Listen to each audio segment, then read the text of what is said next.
Dear student, now I am going to explain you change the voice.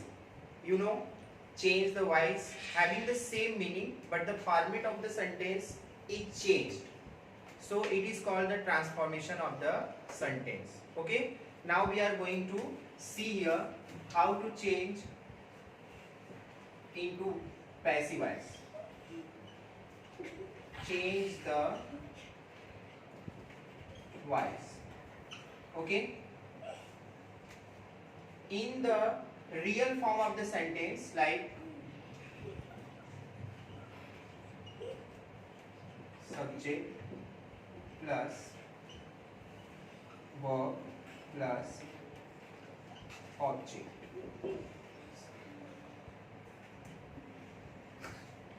मस्ती नहीं, subject plus verb plus object. Okay. When we write it, object as subject plus helping verb like is, am, are plus is, am, are, was, were,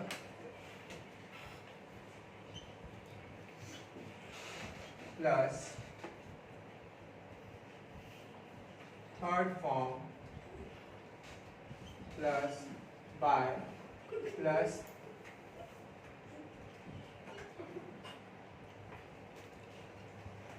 object as subject. Okay. All things are depend on the tense. First we are going to study in simple present. Okay.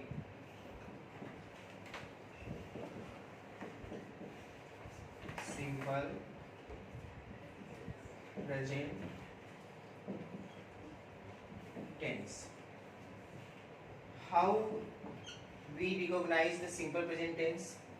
First form of the verb. Simple present tense में हमेशा कौन सा form आता है verb का?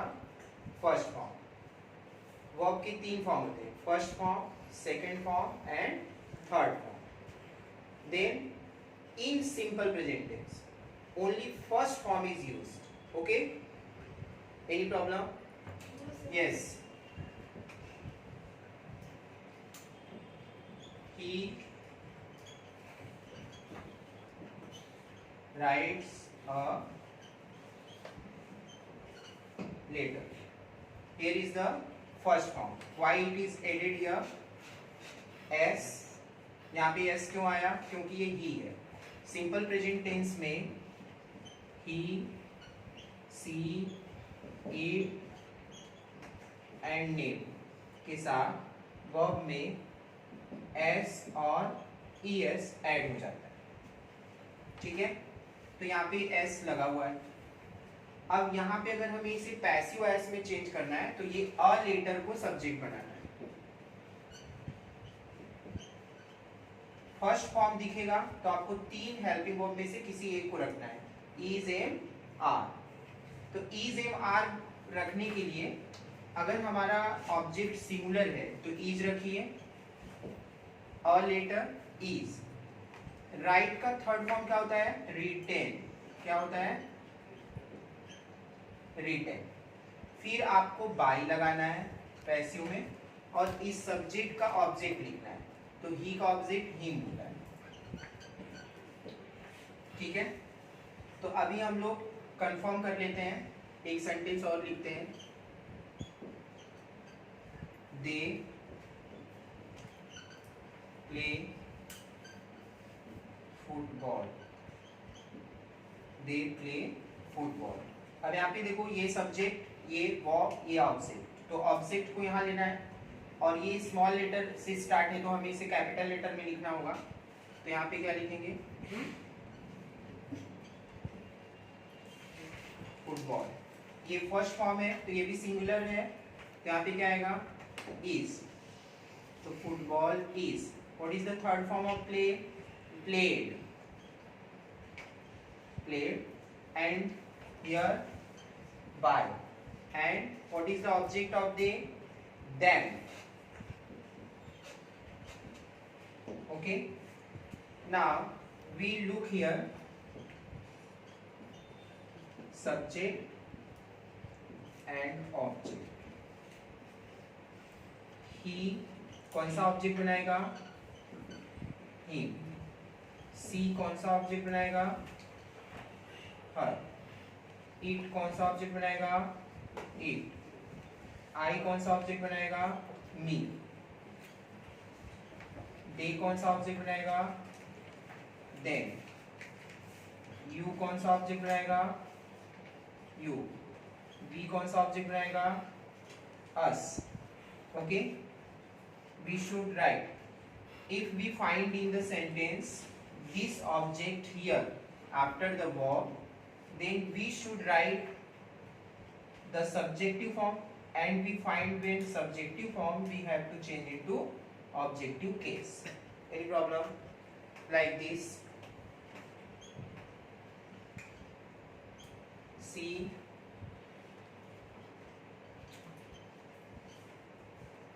she provides us a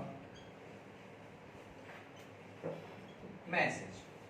Then here is us, no, we can make the passive voice with the help of this object and this object also. हम दोनों से बना सकते हैं. तो पहले we से बनाते हैं. तो ये us है. us का देखो किसका बना है? us का है, we का. तो ये us का सब्जेक्ट क्या होता है? we. तो हमें यहाँ पे सब्जेक्ट लिखना है we. we के अकॉर्डिंग क्या आना चाहिए? are. we are. provide का क्या होगा? provided. तो we are provided a message. a message by her. सी का क्या होगा? her. और इसका दूसरा भी बन सकता है, a message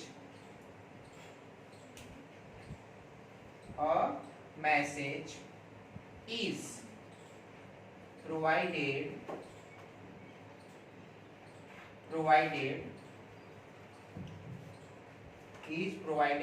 us by her. Okay, in simple present first form is necessary to come. First form आएगा. फर्स्ट फॉर्म में he, she, it, name के साथ वर्ब में एस या ई एस आएगा.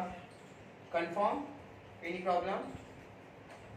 और अगर इसके अलावा I, we, you, they या प्लूरल सब्जेक्ट होगा तो यहाँ वहां पर यस या ईएस नहीं आता है. वहां पे यस या ईएस नहीं आता है सिंपल प्रेजेंट में. लेकिन रूल एक ही है, हमें ऑब्जेक्ट को सब्जेक्ट बनाना है. और अगर वर्ब का फर्स्ट फॉर्म है तो इज, एम, आर तीन हेल्पिंग वर्ब में से किसी एक हेल्पिंग वर्ब को अकॉर्डिंग टू दिस सब्जेक्ट हमें पुट करना है. अगर ये सिंगुलर है तो इज लगाइए. अगर यहाँ सब्जेक्ट आई बन रहा है तो एम लगाइए. अगर कोई प्लूरल का पार्ट है तो वहां पे हमें आर रखना है. उसके बाद पैसिव में हमेशा थर्ड फॉर्म रखते हैं, फर्स्ट फॉर्म नहीं. कौन सा फॉर्म? Third form. ऑलवेज कोई भी टेंस हो, अगर हम पैसिव बना रहे हैं तो वहां पे थर्ड फॉर्म ही रखना है. बाय की कनेक्टिविटी एक लगाएंगे हम यहाँ पर. बाय के द्वारा बताता है क्योंकि दोनों का मीनिंग क्या है? सेम है. जैसे ही राइट्स अ लेटर, वह एक पत्र लिखता है, तो इसका भी मीनिंग क्या है? एक पत्र उसके द्वारा लिखा जाता है. एक पत्र उसके द्वारा लिखा जाता है. दोनों का मीनिंग क्या है? सेम है, बस बोलने का तरीका अलग है. तो ऐसा जब होता है कि हमें मीनिंग नहीं बदलना चाहिए और सेंटेंस का फॉर्मेट चेंज हो गया तो उसको ट्रांसफॉर्मेशन ऑफ द सेंटेंस बोलते हैं. Any problem? Okay, thank you very much. Next lecture में हम पढ़ेंगे सिंपल पास्ट टेंस.